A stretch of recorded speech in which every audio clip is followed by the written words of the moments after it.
Bom dia, vamos compartilhar uma palavra de Deus aqui para a sua vida, para nos abençoar. A palavra do Senhor, ela nos alimenta, ela nos dá direção, ela nos dá orientação. Então, eu quero compartilhar com você nesse dia, não sei que horas você vai assistir esse vídeo, mas o Evangelho de João, no capítulo 5, no versículo de número 15, diz assim: o homem se retirou e disse aos judeus que tinha sido Jesus quem o havia curado. E por isso os judeus perseguiam Jesus, porque fazia essas coisas no sábado. Mas Jesus lhe disse: meu pai trabalha até agora, e eu trabalho também.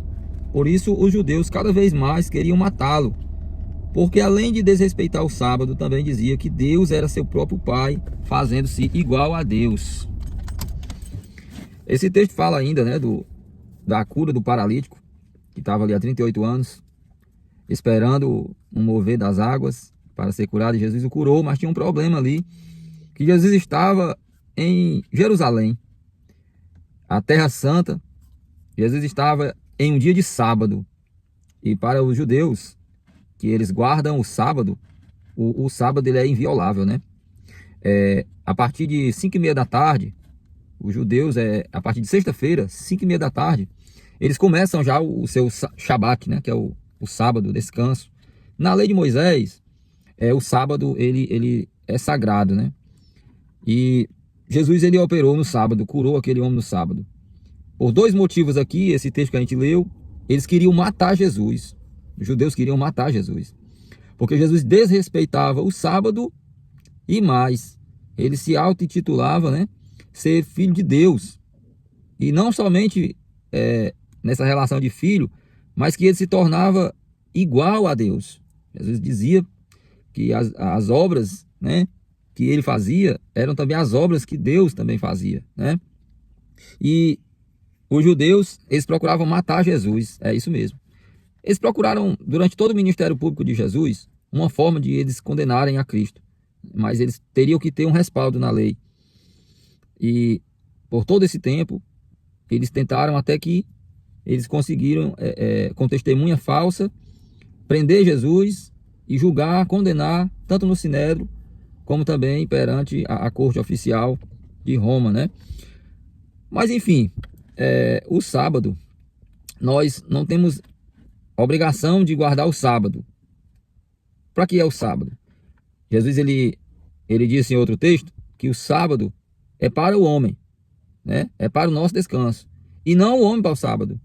A verdade é que os judeus se tornaram muito religiosos, a ponto de colocarem suas tradições acima do próprio Deus, né?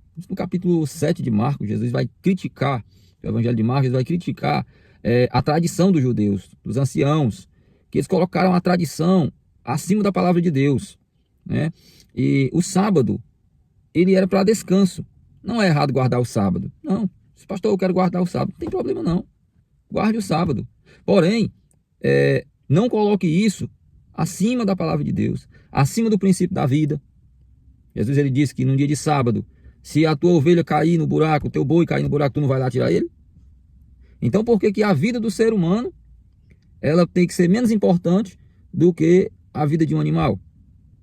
A verdade é que os judeus colocaram a tradição acima de muitas coisas. E hoje também tem religiões aí que colocam a tradição acima da palavra de Deus. E Jesus condenou isso. Jesus, ele advertiu a respeito disso. Jesus disse que os judeus colocavam a tradição acima da palavra de Deus e invalidavam a palavra de Deus por causa da sua tradição. A religiosidade, muitas das vezes, quando ela se torna muito legalista, ela traz prisões, ela traz, ela tira a nossa liberdade cristã, certo? E é o que muitas seitas têm feito. Muitas seitas, muitas denominações de religião, elas têm usado da tradição como domínio, objeto de domínio, e cultivam uma teologia de medo, que você tem que fazer isso, se você não fizer você vai para o inferno, né? Se você não fizer você vai ser castigado, e tudo aquilo que traz medo não traz segurança, mas estar em Cristo é estar em segurança. Mas o fato é que Jesus curou aquele rapaz dia de sábado e eles ficaram indignados. Na verdade, eles estavam indignados com inveja de Cristo, porque eles não tinham a unção que Cristo tem, né? Os judeus, eles religiosos, se sentiram ameaçados pela liderança de Jesus. Eles tinham medo de perder a sua liderança, né, para Jesus. Eles já estavam perdendo. E aí Jesus vai dizer para eles, olha o que Jesus vai dizer, né, que a gente já leu, né? Meu pai trabalha até agora e eu trabalho também. Não é errado você guardar o sábado, certo? Mas se tem uma necessidade, seu irmão está necessitando, né? Uma pessoa está necessitando de uma ajuda, e aí você vai deixar de ajudar aquela pessoa, vai deixar de salvar uma vida, porque você está guardando o sábado. É a mesma situação do que Jesus contou a parábola do bom samaritano, né? Passou ali o sacerdote, o levita, eles iam para o templo adorar a Deus. E ali no meio do caminho estava um homem que foi assaltado, né? Estava lá, foi pego pelos assaltantes, estava ferido. E eles passaram ao largo, só olhou e não ajudaram. E naquele momento Jesus vai contestar a religiosidade daquele sacerdote e do levita, que eles deixaram o principal, que é amar a Deus sobre todas as coisas e ao próximo como a ti mesmo. Então é sobre isso. Se a sua religiosidade,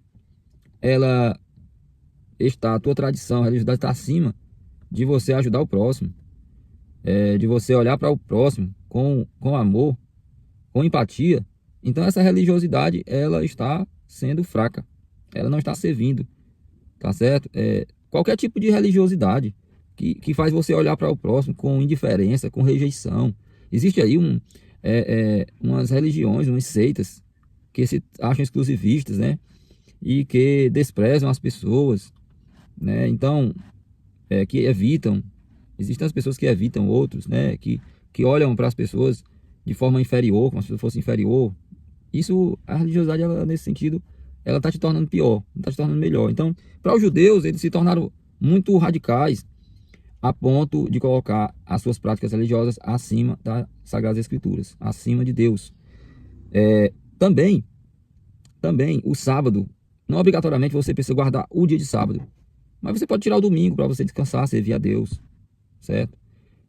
Você pode tirar uma segunda-feira, dependendo do seu trabalho, certo? Eu, pelo menos, o meu dia de descanso é o dia da semana, porque o fim de semana a gente já tem muita demanda, né? Então eu escolhi um dia da semana, do qual eu tiro aquele dia para descansar. Mas se naquele dia apareceu uma necessidade, né? Uma necessidade de urgência, é claro que eu vou, né, trabalhar. Eu vou ter que atender aquela necessidade, aquela demanda. Se tem uma pessoa doente e a gente precisa, se tem uma necessidade realmente, é claro que a gente vai fazer aquilo que é urgente, tá certo? É isso que Jesus está nos ensinando na sua palavra. E uma outra coisa é que eles tinham raiva de Cristo, os judeus, porque Jesus dizia que ele era filho de Deus e que ele se tornava também igual a Deus. E aí? Jesus é Deus, tá bom?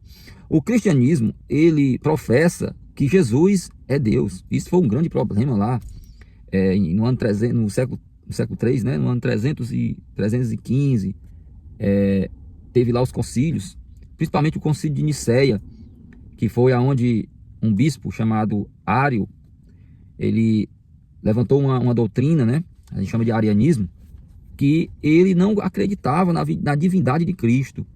Ele acreditava que Cristo, ele era apenas humano, mas nós, os cristãos, acreditamos, cremos no que diz as Escrituras, que Cristo é Deus, Jesus é Deus. Ele tem duas naturezas, ele é 100% homem e 100% Deus, tá certo? Então, se você é cristão, você precisa crer que Jesus é Deus. Por isso que nós adoramos a Cristo. Por isso que nós não precisamos de uma outra figura, porque o próprio Jesus, ele é Deus. Ele é o sumo sacerdote para sempre. Ele é o Cordeiro de Deus que tira o pecado do mundo, certo? Ele é Deus e ele é suficiente. Então os judeus, eles ficavam realmente indignados porque eles não acreditavam na divindade de Cristo. E é isso que o Evangelho de João, na verdade, todos aqueles capítulos, 21 capítulos que João escreveu, a literatura bíblica que mais você vai ver sobre a doutrina da divindade de Cristo, da cristologia, né? O Evangelho de João, ele tem muito sobre a cristologia, a doutrina da divindade de Cristo. Entre nós, a doutrina hoje dos testemunhos de Jeová. Eles não creem na divindade de Cristo. Eles não acreditam na doutrina da triunidade, né? Que é Pai, Filho e Espírito Santo. Para eles só existe só Deus e ele é só uma pessoa. E Jesus era só um profeta e o Espírito Santo é uma força da natureza, uma força. Mas nós sabemos que não é dessa forma, tá certo? Para você ser cristão, ser discípulo de Jesus e ser salvo, primeiramente você precisa crer que Jesus é Deus, tá bom? Jesus é Deus, tá certo? Que Deus abençoe a sua vida. Nesse dia de hoje, coloque como prioridade a palavra de Deus na sua vida. Acima da religiosidade, acima da religião, seja qual for. Coloque a prioridade da vida. A vida está em primeiro lugar para nós, certo? Se há uma necessidade que diz respeito à vida do ser humano, ela é prioridade sempre. Ela está acima de qualquer tipo de prática, de qualquer tradição, a vida do ser humano, seja ele qual for. É um ser humano, é seu irmão, tá certo? É isso a doutrina que Jesus ele ensinou. Esse é o evangelho do Senhor, essa é a lei de Deus. Não coloque nada acima dessa prioridade de amar o próximo, tá certo? Que Deus abençoe a você, em nome de Jesus, nesse dia de hoje.